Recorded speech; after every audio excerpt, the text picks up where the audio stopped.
What's up guys, it's me Jeremy. One of the coolest things about old school RuneScape is that the players pretty much have complete control over the content that makes it into the game thanks to the polling system. Jagex knows that rampant unwanted updates is the reason why RuneScape originally started to die off in the first place, so letting players vote for changes aims to stop the same mistakes from happening again. One of the side effects of this majority rule approach is that players have a lot more influence over the game, and oftentimes really good suggestions can end up being pulled as new updates. So today I wanted to go over some really cool fan suggestions to hopefully highlight them and showcase them to the community for things that I think would be really awesome additions to old school RuneScape. And if you enjoyed the video, please leave a like on it or let us know in the comments below, and be sure to subscribe for more videos. Now, despite the title, it's really hard to order suggestions like this because it kind of just depends on your own personal preference, so I did want to mention that these are going to be in no particular order. It's kind of just the best ones in general that I was able to find. And definitely check out the original creators for these, their links will be in the description. So our first suggestion is for new God Wars drops by BioMasterZap.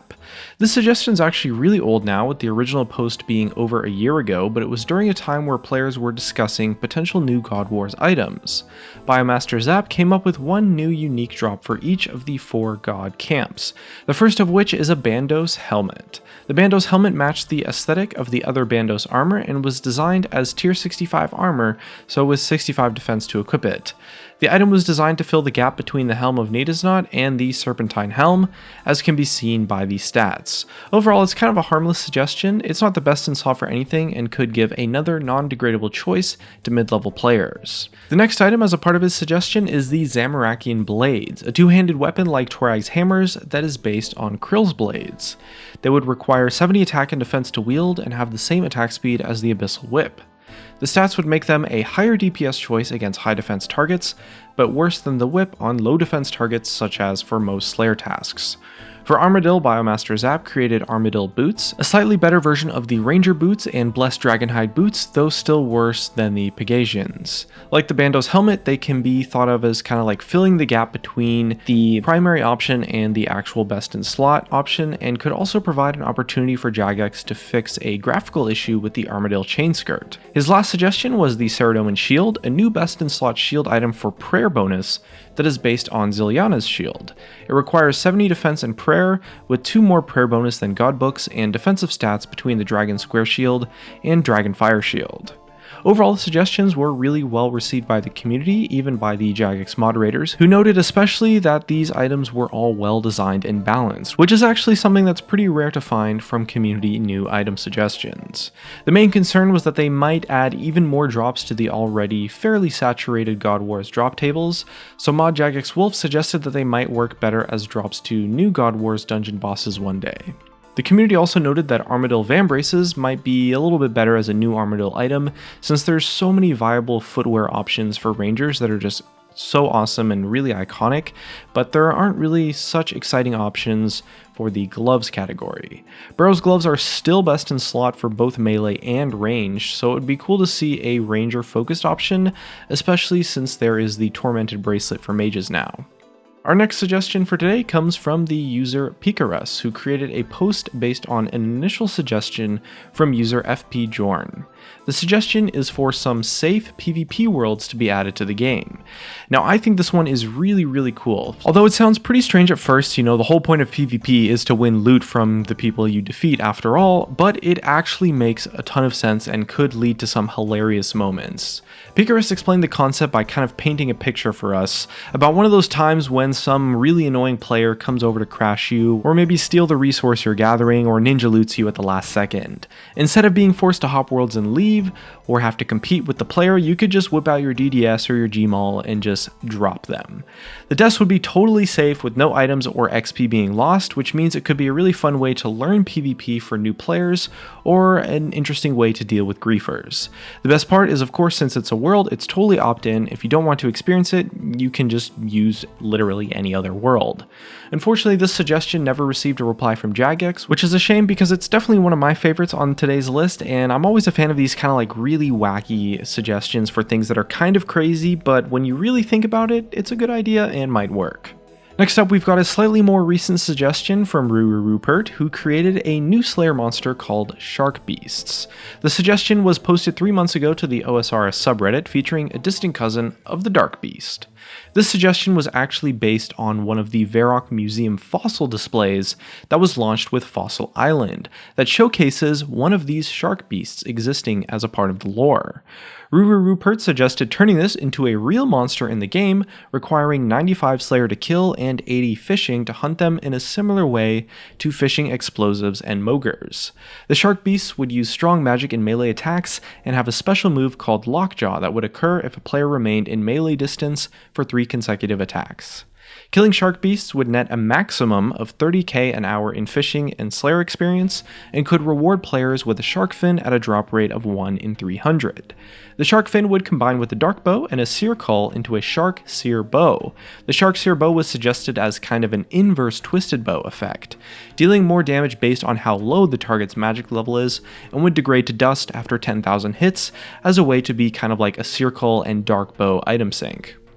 The shark beast concept was really well received, and I gotta say it's really cool that he kind of expanded on some kind of like fossil that was just randomly in the game. It's such an interesting way to design a new suggestion, but the feedback for the bow was a little bit hit or miss, and most players thought that it was probably a little bit too overpowered, although it was kind of an interesting idea. Our next suggestion for today is something that would be super awesome for PvP players, and that's a player-owned house PvP utility room called the Valor Hall. It was suggested by Black Mirror RS, and is designed to be a PvP player's new favorite place to be in the game, with a whole bunch of useful new functions. The first function is a mounted skull that would give players a 20-minute skull effect, similar to the emblem trader in Edgeville. Next up is the decantation table, allowing players to easily decant their potions into 1, 2, 3, or 4 doses as desired. The room would also feature an obelisk portal, allowing one-way travel to a random wilderness obelisk, though users that had completed the wilderness diaries would be able to choose their desired location, similar to how the effect is right now. The room would also feature both a mounted burning amulet, similar to the mounted Amulet of Glory, and have a scroll that would show a player's current PvP statistics, such as a kill-death ratio. The suggestion received really awesome feedback, with even Jagex mod Kieran commenting that was a super sick idea. Unfortunately, it's been 10 months with no sign of seeing it in a poll, so maybe it needs to be mentioned and looked at again, and hopefully we could see something like this come to the game one day.